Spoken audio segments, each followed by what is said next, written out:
کچھ رسومات ہمارے ہاں بہت رواج پا گئی ہیں.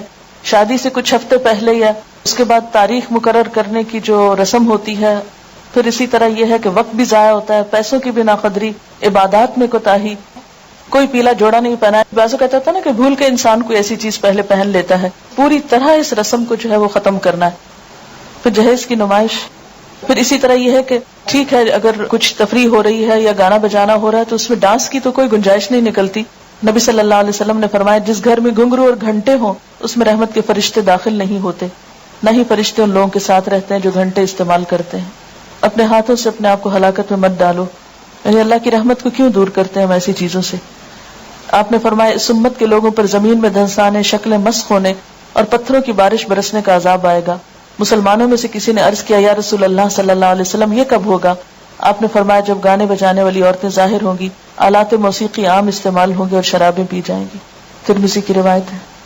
پھر اسی طرح مہندی کی تقریب میں ایک دوسرے پہ طنز، برا بلا کہنا، مذاق اڑانا، یہ بھی اسلامی تعلیمات کے برعکس ہے. پھر اسی طرح مہندی کے موقع پر کھانوں کا اہتمام جو ہے اور اس میں خصوصی ڈیکوریشن یلو کلر میں، یہ تو درست نہیں لیکن مہندی لگانا درست ہے. پھر اسی طرح یہ ہے کہ کھانوں میں بہت زیادہ اسراف ہوتا ہے. قرآن پاک میں اللہ تعالیٰ فرماتے وَلَا تُبَذِّرْ تَبْذِيرًا إِنَّ الْمُبَذِّرِينَ كَانُوا إِخْوَانَ الشَّيَاطِينَ وَكَانَ الشَّيْطَانُ لِرَبِّهِ كَفُورًا. فضول خرچی نہ کرو. فضول خرچ لوگ شیطان کے بھائی ہیں اور شیطان اپنے رب کا ناشکرا ہے. یعنی پیسے کا ضیاع محض دکھاوے میں اور اسراف میں، یہ شیطان کو خوش کرنے والی بات ہے، رحمان کو نہیں. شادی کے موقع پر جیسے بارات اور سہرے کا ہوتا ہے، یہ بھی ہمیں سوچنا چاہیے کہ کس کی تقلید ہے. نکاح کے ارکان جو ہے ولی کی موجودگی ہونی چاہیے، گواہ ہو، مہر ہو، خطبہ نکاح ہو، ایجاب و قبول ہو اور اعلان نکاح ہو. یہ ہے اصل شادی. ولی کی موجودگی کیوں ضروری ہے، اس کی دلیل کیا ہے، وہ قرآن پاک میں آتی ہے. پھر اس کے بعد ولی میں کون کون لوگ شامل ہیں، پھر اگر کسی کا ولی نہ ہو تو وہ کیا کرے. نیکسٹ، زبردستی نکاح نہ کیا جائے. پھر نکاح میں لڑکی کی رضامندی ضروری ہے، اس سے پوچھا جائے. پھر اسی طرح یہ ہے کہ اگر لڑکی بولتی نہیں، خاموش رہتی تو یہ خاموشی بھی اس کی اجازت ہے، لیکن رضامندی کے بغیر نکاح درست نہیں. عورت کو خود نکاح کرنے کی اجازت نہیں ہے اپنا. پھر مہر ہے، مہر کا دلیل کیا ہے، پھر مہر کی مقدار کتنی ہے. اس میں ہم حضرت عبد الرحمن بن عوف کی مثال دیکھتے ہیں کہ انہوں نے سونے کی گٹلی کے وزن پر عورت سے شادی کی. آپ نے فرمایا مبارک ہو، ولیمہ کرو، چاہے ایک بکری ہی کیوں نہ. ازواج مطہرات کے مہر جو تھے، حضرت عائشہ نے فرمایا کہ 12 اوقیہ اور 1 نش. پھر حضرت عائشہ نے پوچھا نش جانتے ہو کیا ہے؟ ابو سلمہ نے کہا نہیں. حضرت عائشہ نے فرمایا نصف اوقیہ اور یہ 12.5 اوقیہ 500 درہم بنتا ہے. یعنی 500 درہم ازواج مطہرات کا مہر تھا، جو اچھی رقم ہے. اور حضرت ام حبیبہ کا مہر جو تھا وہ 4000 تھا، 4000 درہم. قبول اسلام کو مہر قرار دیا گیا حضرت ام سلیم کی طرف سے. بہترین نکاح وہ ہے جو آسان ہو. ہمارے یہاں جو 32.5 روپے حق کے مہر، اس کی کوئی حقیقت نہیں. پھر اسی طرح گواہوں کا موجود ہونا، گواہوں کے بغیر نکاح نہیں ہوتا. آپ نے فرمایا جو عورت ایسا کرتی وہ زنا کرتی. آپ نے فرمایا حلال اور حرام کے درمیان فرق کرنے والی چیز دف ہے، یعنی اعلان نکاح ہے. پھر عورت جب گھر آئے تو اس کے لیے دعا کرنی چاہیے. پھر دعوت ولیمہ ہے، اور یہ دعوت بھی اپنی حیثیت کے مطابق کرنی چاہیے، اور اس میں بھی اسراف اور دکھاوا نہیں ہونا چاہیے.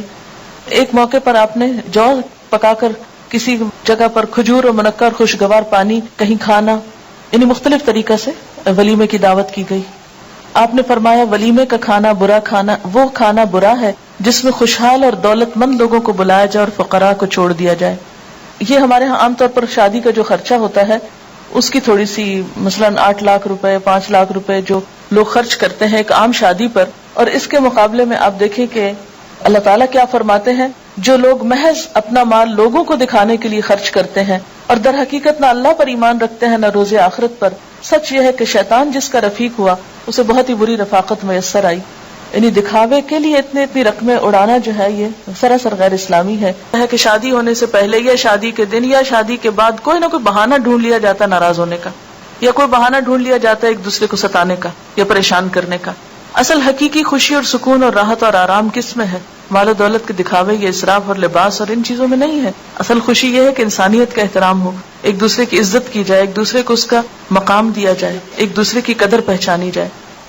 شادی کے بعد یہ ہے کہ دونوں کا تعلق کیا ہے. ہن لباس لکم وانتم لباس لہن، وہ تمہارا لباس ہے، تم ان کا لباس ہو. اس سلسلے میں جو خاص نصیحت میں نے مریم کو رخصتی کے وقت کی وہ کیا تھی کہ مریم تم ایک نئے گھر میں جا رہی ہو، لیکن یاد رکھنا یہ عارضی گھر ہے، اس سے آگے ایک پائیدار گھر تمہارا انتظار کر رہا ہے. اس زندگی کی خوشیوں میں اور اس زندگی کے سکون میں جا کر تم اپنی آخرت کو نہیں بھولنا. میں تمہیں اس موقع پر بھی یہی نصیحت کروں گی کہ وہاں جا کر بھی آخرت کے گھر کی تیاری جاری رکھنی ہے. اور اس میں سب سے پہلے یہ کہ آخرت کی تیاری حقوق العباد کو ادا کر کے ہوتی ہے. عبادات تو اپنی جگہ،